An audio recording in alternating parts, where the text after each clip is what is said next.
Даден ли му е срок, с който да търси оферта? Да, по принцип пак е 1 месец. А на практика? На практика минимум 6 месеца. Даже във вашето предаване той 11 ми каза, аз ги питам по 8 пъти, те не ми отговарят. Интересно, ако става въпрос за негов роднина, дали ще бъде толкова муден подхода, по този начин ще се правят нещата и това, защото основното нещо, точно като казвате вие, непрозрачността и липсата на контрол. Общественият съвет наистина са много свестни хора вътре, наистина с голяма ерудиция, професор Черноземски, професор Бовев, професор Генчев, който е на Българската педиатрична асоциация. При тях няма може да има съмнение за никакви, говоря за другите членове на обществения съвет, да изборявам всичките, но когато няма кой да контролира един чиновник, в случая директора на фонда или членовете на комисията за лечение в чужбина, се получава точно така. Защото има един обществен съвет, ако той не донесе днеска молбата да я внесе за разглеждане, тя няма да бъде разгледана. Тъй, че това е основното нещо, което е непрозрачността. Добре, да се върнем малко само на сроковете, ще продължим и с непрозрачността. Преди говорихме за комисията за лечение, която е структура на Министерството. Сега да го поговорим за фонда. След като не се спази този срок, който беше колко? 30 дена. Може ли административно лице да понесе отговорност и каква е процедурата и кое е лице? Лицето е директора на фонда, завежда се дело, пак казвам, за вреди държавата. Лошо, че в България тези дела се проточат с месеци, а родителите нямат време. За тях е наистина по-полезно, меко казано, да се борят детето им да оживее.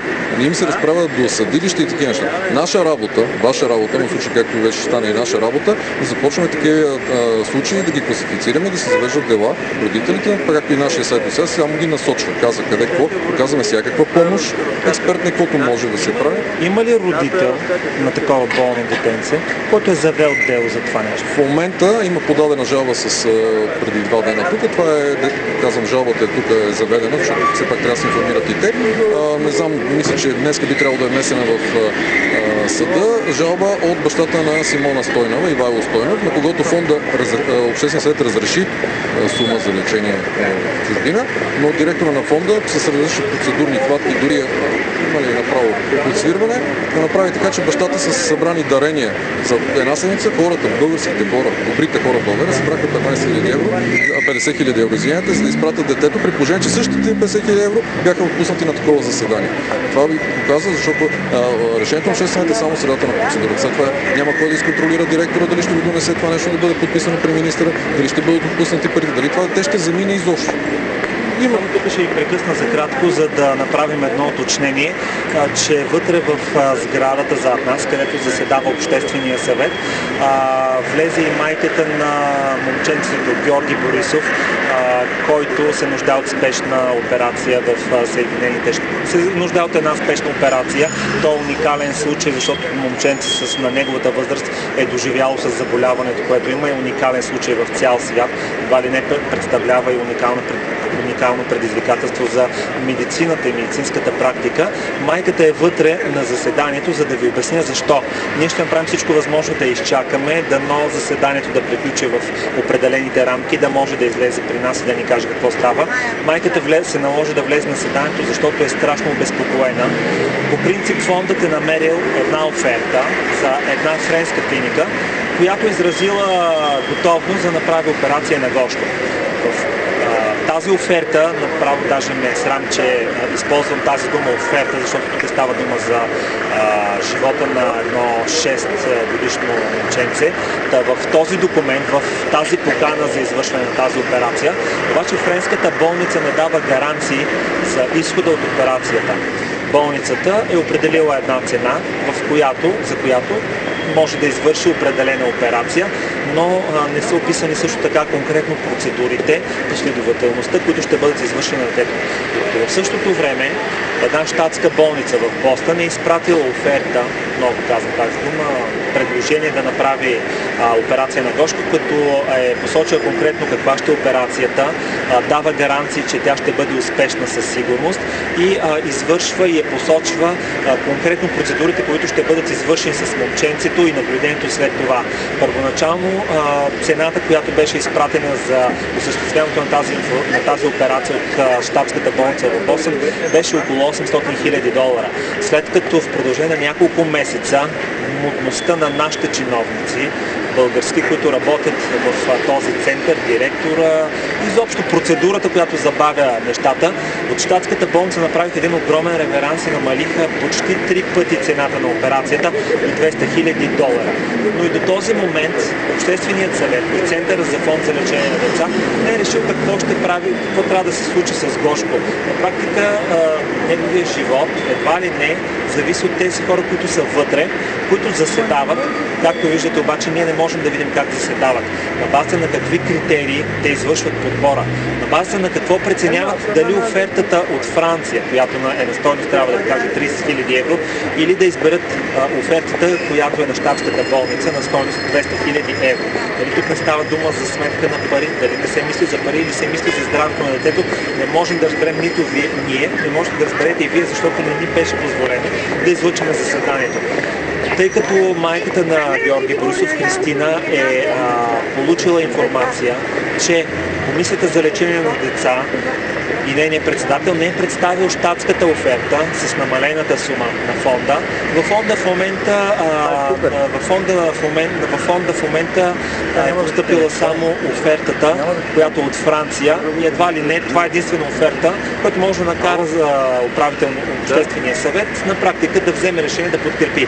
Майката обаче не е съгласна, защото тя няма гаранции за здравето и живота на детето си, затова влезе вътре на заседанието с още един представител на сайта, за да направят всичко възможно да спрат това решение, докато в фонда не постъпи и втората оферта. Сега се връщам към разговора ми с Данчо. Често ли са такива практики? Те са не всеки ден, защото фонда се заседава един път месечно, но е всеки месец, всяко по 2, по 3 деца. Нали? Тук при Гошко е наистина уникалността на случая. Но пак казвам, че държавата, създавайки този фонд, признава, че не може да се грижи за децата на България. И казва: добри хора, дарявайте. Добрите хора даряват.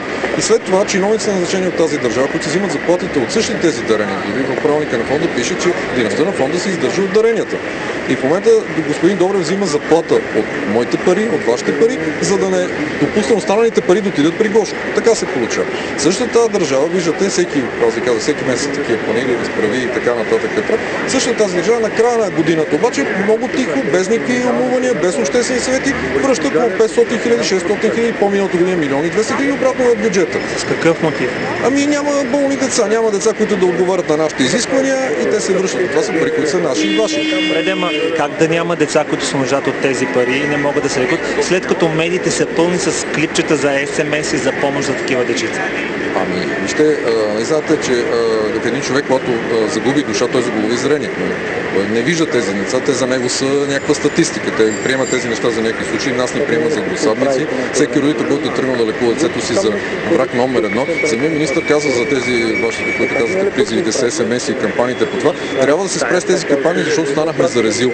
Ами да, ставате за резил. Мога да му кажа как ще стане, то е елементарно. Започва да работи за спокойствие на родителите и здравето на децата, не за собствено спокойствие и обогатяване. Директно мога да го кажа, че една трета от тези хора го правят и по користни подбуди. Не може всичко да бъде да няма писмени доказателства, писмени отговори, забавяния и така нататък. Защото сега вие казвате, нали, Гошко, да се потвърда с факта, че не е само Гошко. В момента има едно дете, Александра, което се лекува във Франция на издръжка на френската държава. Френската държава е поела, след като нашите се отказали, както е случая с Гошко, те му отказват. Френската държава поема детето да се лекува там и в агенцията по социално подпомагане във Велико Търново, откъдето детето праща запитване до Комисията за лечение на чужбина дали това дете се лекува на Разонски на българската държава. Октомври месец е пратено, ето го даже видящия номер, октомври месец е пратено, 5 месеца и половина от тогава, от тук не са се сетили до Търново да изпратят обратен отговор. Дали българската държава го изпратила или не, а то не е. В основа на което онези отнемат инвалидната пенсия и детските надбавки 5 месеца назад. По 190 лева дето получават. И когато хората събират и чуят как да го излекуват, българската държава му взима дори тези неща, които просто, което е чисто мародерство. Същата работа с Ивет Пешева. В момента, миналата година беше по абсолютно същия начин. Януари отпуснаха пари, чак април след медийни намеси, след зам областната на Добрев се намеси и така нататък, успяха да изпратят. По този начин на 9 януари сега пак има решение на обществен съвет, което никой не е виждал. Даже когато бяхме при вас, накарах Добрев да се обади.